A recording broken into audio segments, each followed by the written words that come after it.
les 14 et 15 février 2026 à Addis Abeba en Éthiopie, sanctionné par des déclarations fortes comme la tolérance zéro face au changement des régimes anticonstitutionnels. La presse africaine qui suivait les débats est aussi celle qui suit l'actualité sur le continent et surtout qui a eu le temps d'apprécier les changements à la tête de plusieurs pays, des changements qui n'avaient été rien d'autre que la continuité sous une diversité de facettes. Le quotidien guinéen Le Djeli, par exemple, qualifie cette déclaration de simples incantations érigées en slogan. L'ambition de l'Union africaine paraît en effet anachronique selon le journal, d'autant plus que l'Union africaine détourne souvent le regard lorsque se mettent en place les conditions propices au putsch, qu'ils soient militaires ou constitutionnels d'ailleurs. Ainsi, lorsque certains dirigeants multiplient les mandats au mépris des principes démocratiques les plus élémentaires, l'Union africaine brille par sa discrétion. Les silences observés face aux révisions constitutionnelles opportunistes ou aux élections contestées nourrissent l'idée d'une institution sélective dans ses indignations. Et des questions fusent. Comment dès lors l'Union africaine peut-elle opportunément s'ériger en gendarme anti-coup d'État alors que sa réaction a parfois tardé ou manqué de vigueur face aux crises post-électorales? Par quel miracle espère-t-elle voir disparaître les coups d'État quand les violations des droits humains et des libertés fondamentales sont rarement sanctionnées avec fermeté? Comment exiger la stabilité institutionnelle quand, dans de nombreux pays, la gestion des richesses nationales obéit à des logiques étrangères à l'équité et à l'intérêt général?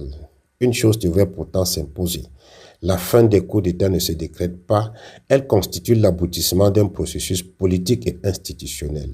Cela suppose d'attaquer à la racine les causes profondes des ruptures constitutionnelles, gouvernance opaque, exclusion politique, corruption, inégalité persistante, instrumentalisation des institutions. Sans cette remise en question structurelle, toute proclamation de tolérance zéro restera un vœu pieux. Et l'Union africaine continuera de combattre les coups d'État à coups d'incantation, au risque de continuer à brasser le vent et à se décrédibiliser encore et encore, comme c'est le cas devant l'Alliance des États du Sahel.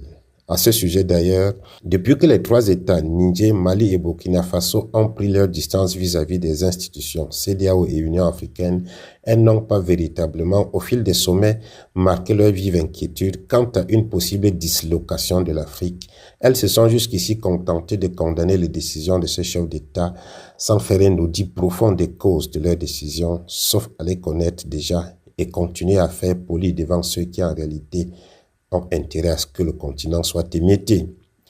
Toute chose qui interpelle tous et chacun, qu'importe la position occupée pour une prise de conscience. Il s'agit de ne plus être naïf comme le relève le Djeli. Dénoncer sans cesse les lacunes de l'Union africaine revient à masquer les responsabilités individuelles. Or, les tares de l'institution ne sont rien d'autre que la somme des manquements imputables à chacun de ses dirigeants. En fin de compte, c'est chaque président qui se trouve interpellé, car si chacun consentait à respecter les règles du jeu démocratique et à se montrer à la hauteur des responsabilités qui lui sont confiées, nombre de dérives seraient par ricochet résorbées, y compris les coups d'État, qu'ils soient constitutionnels ou militaires. Fin de citation. La question de la dette historique de l'Occident envers l'Afrique a aussi été évoquée au cours du sommet. Il ne s'agit pas de la dette financière, cet épouvantail que l'Occident agite en permanence devant les États africains alors qu'ils s'enrichissent de leurs ressources. Il s'agit de la dette humanitaire contractée par l'esclavage et la colonisation. Les chefs d'État et de gouvernement du continent ont adopté lors de ce sommet la déclaration d'Alger relative aux crimes coloniaux en Afrique. Une adoption qui s'inscrit dans la continuité des luttes pour l'indépendance, comme l'a précisé Mahmoud Ali Youssouf, actuel président de la Commission de l'Union africaine et ministre des Affaires étrangères de Djibouti. Elle permettra à l'organisation de renforcer son effort visant à criminaliser la colonisation subie par le continent ainsi que de garantir des compensations au profit des victimes. Dans la déclaration, l'Union africaine exhorte les anciennes puissances coloniales à assumer pleinement leurs responsabilités historiques avec une reconnaissance publique et explicite des injustices commises, instaurant de fait une nouvelle hiérarchie des crimes contre l'humanité. Le président ghanéen John Dramani Mahama a d'ailleurs annoncé que son pays présenterait officiellement une résolution à l'Assemblée générale des Nations unies le 25 mars prochain afin que le trafic d'Africains réduit en esclavage soit qualifié de crime le plus grave contre l'humanité. Mais des inquiétudes persistent dans certaines démarches de l'Union.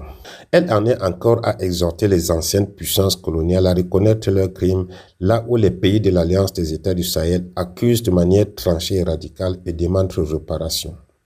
Ce qui laisse penser que l'Union africaine, prise comme institution panafricaine, n'a pas encore pris la mesure exacte de la situation ou l'a fait, mais continue à manquer de fermeté dans ses prises de position.